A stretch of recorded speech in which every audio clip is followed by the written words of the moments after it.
Hello, and welcome to this GIS report, reporting for the Ministry of Health and Social Development. I am Public Health Communications Specialist Natasha Letsom Humphrey.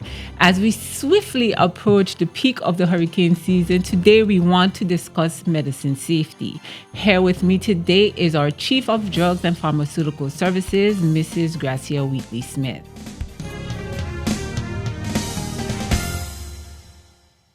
Welcome to the program, Mrs. Smith. Thank you, Mrs. Humphrey. Wonderful. So let's start off. What exactly is medicine safety? In this concept that we are discussing today, medicine safety would be ensuring that you have your correct medication for the length of time. We are in hurricane season from 1st of 1st of June to 30th of November as calendar, but we know, of course, it has gone over. So we want to ensure that we have medicines available and accessible, especially for us who with chronic conditions such as hypertension, diabetes, asthma. Fever medication for our children is so important. So we want to ensure that we have all of those properly stored, that it maintains a therapeutic effect and can exert its therapeutic action to keep your blood pressure down, keep your blood glucose in check, and everything like that. So we want to make sure we have the right quantity, we have the right amount, we have the right dosage, and it can extend to keep us even in the event of a disaster, the impending of a hurricane. Mm-hmm. And even though if we do not have a hurricane, but we're in a hurricane season, why is it different, or how is it different preparing in regular times versus preparing for an upcoming hurricane season? Well, preparing in regular time, we can always jump in a car and come down and visit the pharmacy and have our prescriptions filled. We pick up the phone and we can call in, or we can WhatsApp in our prescriptions that came about when we had COVID, so that patients can continue to have access. But in a hurricane season, if there's an impending hurricane, well, we know the government would call everything off, so that it's taken into consideration the safety of the workers and everything, and only essential people. But then, can you come out to access medication just before a hurricane? The winds will be picking up, the rains will be coming, the roads may become impassable. We know we have had all of these floods lately, and you would be putting yourself in jeopardy. And then if something should happen to you, well, then somebody has to come and rescue you, therefore putting them in jeopardy as well. Not to mention, the pharmacy might not be open because, like I said, the government may have instituted an emergency action. So the pharmacy might be closed. The hospital may be on lockdown just to serve the inpatient patients. So you still may not be able to get your medication. So it still leaves you in a dire strait that you don't have access to the medication. And your hypertension could go up, your blood sugar can go out of control. So preparing for an impending disaster or an impending impact is really up to you to be proactive, because all we can do is issue warnings, but you have to take action to ensure that you have medicines in your home. And then you also have to take into consideration what would happen after. If we look at Irma, we probably did not think it would have been as severe as it did, but we had lamp poles down, traffic was in obstruction for how many days, you still could not get out, although you were hot and stuff. So you have to take all of that into consideration.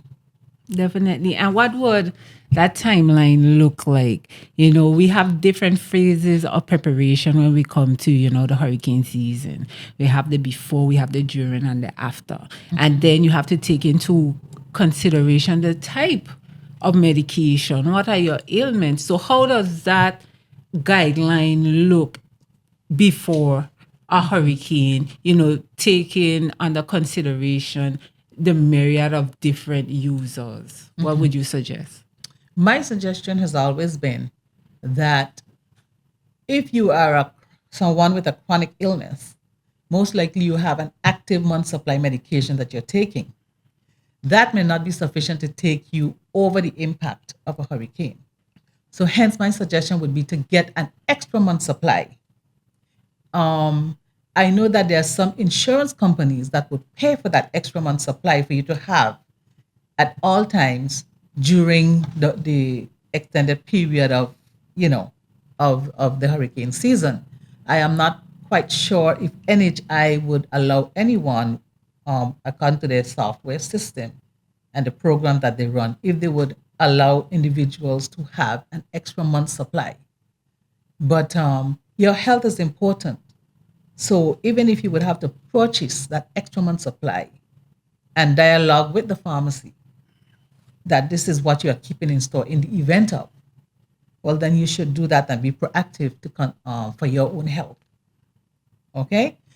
Because if you look at storage now, we have our insulin.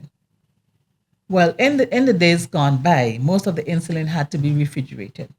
But fortunately, there are companies that make insulin that can stay out of the fridge once you don't store it near and remain active once you don't store it near any heat producing equipment such as your stove or your fridge.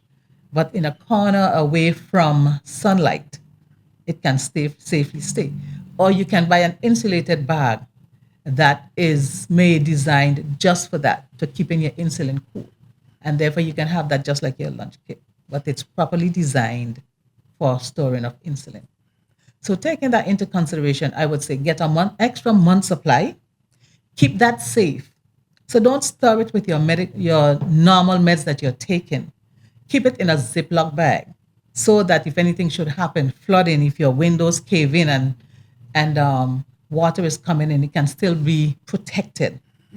In the event that something should happen and you have dirty water flowing in, like we all did with Irma, then it will be in the Ziploc bag and safe for consumption after you have retrieved it. Because if you leave it just like that, where the individual containers, somehow the dirty water might be able to affect what is inside the container.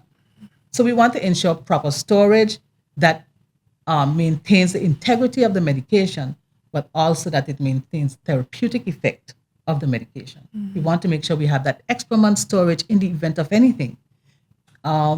Although some of our pharmacies were not affected by the hurricane, we had looting of those pharmacies. So the medicines, therefore, was not, was trashed because it was now the sliding doors or whatever were now damaged. Water got in and soiled some of the medication. So therefore, even if the pharmacy, was not damaged because of the hurricane, because of people's action, you still had no access to medication. And then it would take time to sort the pharmacy, to clean it up, to sort the medication and get it up and running.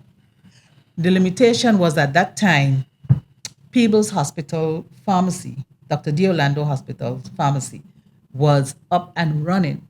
But sometimes when you access care in the private sector, prescribing habits are different. So some of the medications that were prescribed for patients in the private sector were not stocked by Peebles Hospital in the public sector. So that itself was another detriment to some of the patients. And how do I get my meds if Peebles doesn't have it? Because our infrastructure was down. Our ports were a mess. Communication was down. So Peebles could not call and say, well, I need a shipment of that. And then it's hurricane season. Other countries are dealing with their own internal effects. So, and we would not be on the high priority list, but their nationals would be. So we have to go into survival mode when we hear hurricane season is come. And we need to pre-plan and not plan when we hear, oh, it's June 1st, let me start to prepare. Definitely. And, we even reflecting back on that experience, from Irma and all the lessons that were learned as a result, and some of the things that you've identified, what are some of the things, going forward that, perhaps were looked at post Irma that we have remedied now, that have put us in a better situation to secure the community when it comes to medicine safety? Well, I think we are more aware of the difficulties that we have as a small island state in the fact that we import 100% of our medicines, which means that we are at the mercy of manufacturers and other retailers. So it behooves us to strengthen our internal resources by implementing policies where at the beginning or just before the beginning of the hurricane season, we import at least 3 to 6 months supply of medicines in the event of anything that we have that much in country. But it is not only the hurricanes that speak to medicine safety. It is also in the COVID time where decisions were taken by the external governments to ensure that their nationals have access to the medication needed, where they issued um, directives to the manufacturers and to the retailers and to the suppliers that they were not to be exporting medication to other countries because we have to ensure that we have a supply for our own nationals. And we experienced that because even some of the companies that we would normally buy from, when we were placing orders, would tell us, well, the government has issued a no sale policy, so we can't send to you. So medicine safety is not just about hurricane, it is about all year round because we don't know where disasters are. We don't know, even internally, in reference to the floods, what impact those floods had on, our infrastructure to damage the storage of the medicines and so forth. So we need to take that into consideration. And the lessons that we learn is that we need to prepare. We need to design our structure or infrastructure in a way that disasters and so that come from the hurricane and flooding would not affect, or even so, we would need to institute risk management plans so that if we are impacted, we know that we are properly prepared and that we can deal with that. And the impact would be of minimal to the country and to the populace so that they can have ready access and availability of medicines, even in terms of an impending or a disaster that has actually affected us. And when we look at, medicine and medicine users, across the board, we know that, all medicines and all diseases are not equal. So is there any cross section of medicine users that should take extra precaution when it comes to before, during, and after a hurricane, safeguarding the medicines? Um, the sector of individuals who I would recommend really need to be purposeful about their medicine availability, accessibility, and ensuring that it is stored properly to maintain its therapeutic effect would be the individuals with chronic conditions. Now, if you get an infection or so forth, that is a temporary situation, right? You can get a weak supply of your antibiotics, your antivirals, and you can get your treatment. But if you need to take medicine every day, 3, 4 times a day, you need to ensure that you have those medicines. So, folks with hypertension, high blood pressure, individuals with diabetes, asthma. I'm not sure about the population who would use CPAC for sleeping. Those we need to take into consideration that we have those properly stored and readily accessible. In the event you need to move to a shelter, that you have what you need to take care of you. Do you have any advice for persons on dialysis?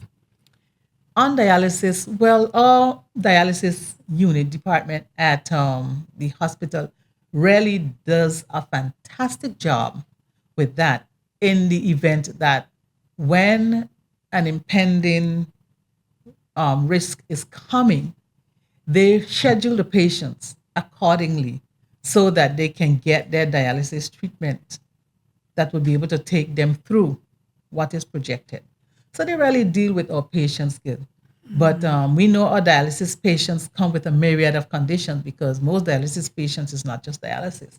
It is what may have brought about the need for dialysis, maybe uncontrolled diabetes, uncontrolled hypertension, or something like that. So they fall into the category of someone with a chronic illness. So they would need to look at their medication and ensure that they have them on hand as well. And any tips for after the hurricane? After the hurricane, um, if your medication has been impacted by the hurricane, by the rains, by the water, and you are not sure if water has gotten into your Ziploc bag and you are not sure, please take it to your pharmacy and have them look at it. Maybe it has been impacted so that they may need to reissue another month's supply for you. Because once any contaminant gets in contact with your tablets or whatever, or the labels have been erased due to being water soaked, therefore you cannot take chances with your health and consume that medication. So you would need to go to the pharmacy, take them to the pharmacy, and you can have them replaced. And also, what you can do is to have a list of all the medicines that you take, how you take them, who is your doctor, and you can have that physical list. You can keep one in your bag, keep one another location with your passport and so forth, which I hope you have properly secured in the same water proof storage so that you don't lose those documents. And you can also keep them, of course, we are savvy now. So keep your medical information on a jump drive that can be easily accessed in the time of an emergency. So keep that information secured because sometimes to replace it is more harm and more Harassing. yes, than what is needed. And when we are going through hurricane, everybody is stressed. Yeah. Everybody is ready to blow. So what you can do to decrease the stress, type up those labels, make sure you have that list properly secured, make sure you have your extra month, even if you may have to pay for it, because insurance won't cover it, because it is your health. And we want to ensure that we have medications available and accessible in the event our infrastructure is destroyed, or ports are destroyed, our roads are cluttered with lampposts, or pharmacies have been impacted or looted. At least we have that month supply to take us through that while the country is recovering. Definitely. And we want to thank you for coming on the program today to share with us this very vital information. Hurricane Irma and Maria, they were almost 8 years ago. So it's still very much present, in a lot of us, in our minds and on our hearts. And as we approach the peak of what is said to be forecasted to be a very active season, we definitely thought it was important for us to take the time out to talk about medicine safety, to talk about the very same things that you spoke about today to help keep our population safe even after an impact. God forbid that a hurricane were to visit our shores again. But, there's some comfort in knowing that, we can prepare within reason to combat any of these. So once again, I want to thank you for coming on the program, sharing this life-changing information with us, and I give you this opportunity to make any final thoughts. I just would like the general public to know that we do have a brochure, Medicine and Medical Safety, during and after hurricane, and it's available on the government, what do you call that? On the web banner. On the web banner as a PDF downloadable document. So you can visit that. You can give them the address, download it, and it can give you some more tips on how to experience medicine safety before, during, and after a hurricane to ensure that medicines will always be available and accessible to you during a time of uncertainty. Definitely. Once again, thank you for coming on the program. And you heard from our Chief of Drugs. You can visit our website, bvigov.vg, and on the web banner, on the carousel, you scroll in far enough and you'll be able to see a beautiful banner talking about, medicine safety before, during, and after a hurricane. So once again, we encourage you to take heed to the wisdom that was shared today and protect you and your family by securing your medications this hurricane season. Reporting for the Ministry of Health and Social Development, I am Public Health Communications Specialist Natasha Letson-Humphrey. Thank you for tuning in.